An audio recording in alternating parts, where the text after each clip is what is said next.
This is Optimal Finance Daily, episode 1366, In Praise of Laziness by Jacob Lund Fisker of earlyretirementextreme.com. Welcome to Optimal Finance Daily. I'm your host and personal finance enthusiast, Diana Merriam.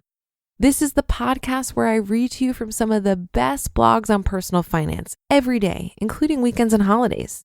If you have a question you want answered here on the show, go ahead and send one into finance@oldpodcast.com.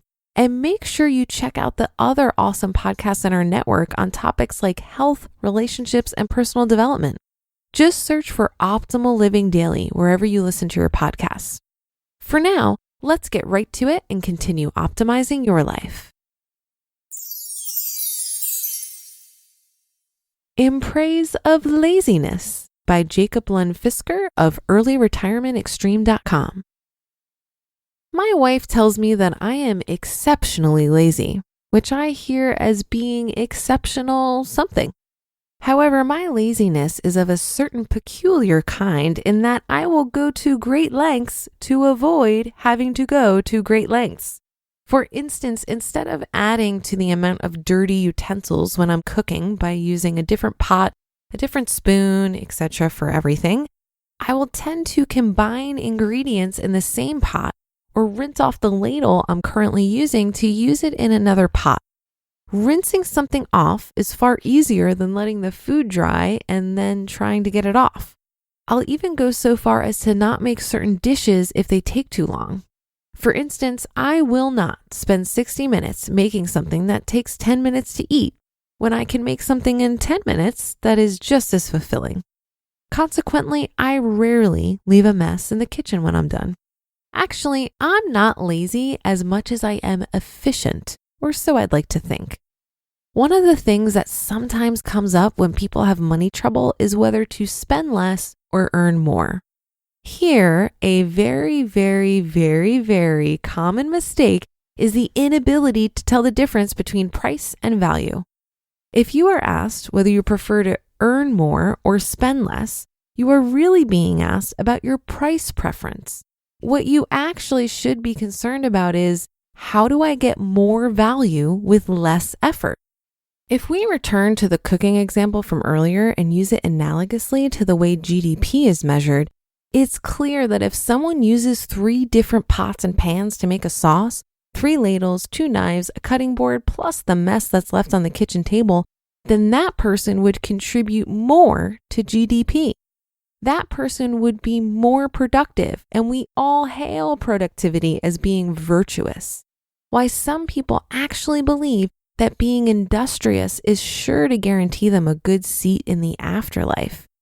Conversely, making spaghetti sauce with a pot, a plate, a fork, and a knife, which you will later use for eating it, is considered a sacrilegious form of laziness. It's definitely not considered nearly as productive, even though the end result is the same.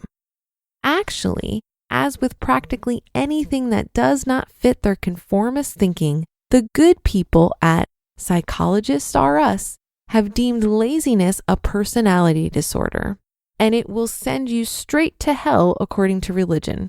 Funny them. When presented with the normal way of doing things, which is to get a job and then proceed to spend all the money one makes, my first inclination was to be lazy in the spending process. This certainly did require some learning. Such transitions are always hard. I remember when I started Shinkendo and all the moves were unfamiliar. I must admit that I didn't really enjoy feeling stupid on the mat. However, I got over it and kept learning. And now most moves are familiar to me. It's the same thing with being properly lazy. I mean, efficient. For instance, with books in my ignorant state, my only option was to either not read them or read things on the internet. And contrary to the 42% of college graduates who never again open a book, a number which is actually higher than the number for high school graduates at 33%, I love reading.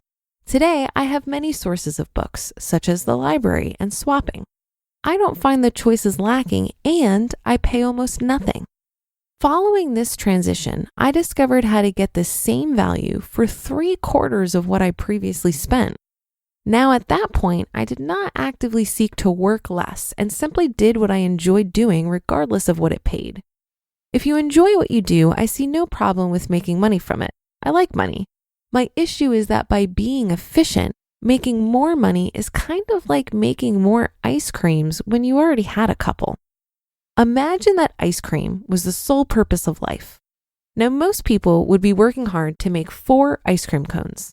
They would then proceed to drop one on the ground on their way home. That's the cost of transportation, more or less, at 20%.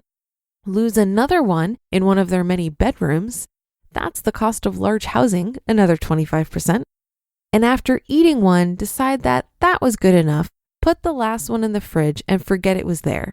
That's pretty much the stuff you buy and never use.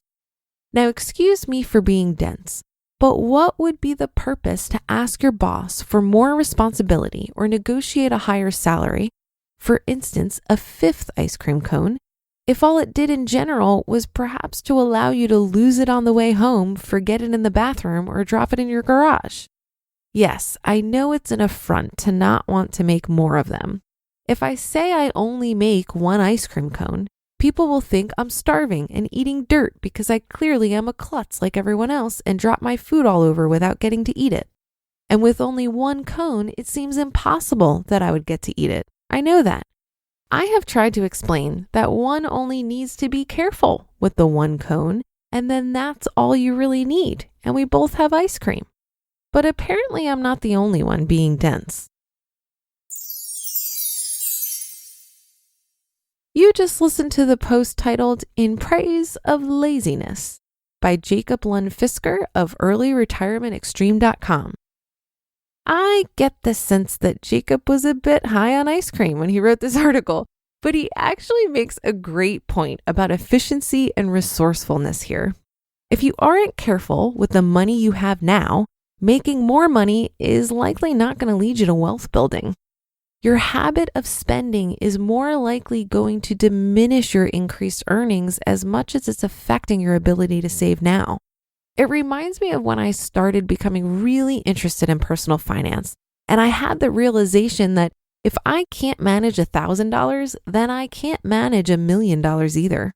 On another note, even though I haven't had a raise in 3 years, I gave myself a raise by moving to a lower cost of living area and optimizing my expenses as much as possible, which has resulted in a 60% savings rate. Now, in theory, I could focus on increasing my income to reach financial independence faster, but I'm not sure if that's the most efficient or resourceful use of my time. Does that make me lazy that I'm not aggressively trying to grow my income? I don't think so.